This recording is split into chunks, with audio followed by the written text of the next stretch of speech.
What's up, Buttercup? I found a whole shell. It's not the prettiest, but it's whole.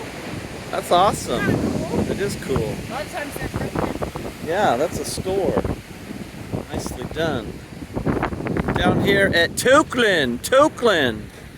I think it's just like a census identified curve in the road because Tokeland consists of a casino, a Shell gas station, by the way, which was awesome, cheap gas, and then I think the Tokeland Hotel, which is very much fine dining, and then there's a dead-end road, and that's it. So we're on the cusp of Grayland. We are just south of Grayland and Westport. And this is a cool spot to stop. Nice sandy beach. We're right off of the highway.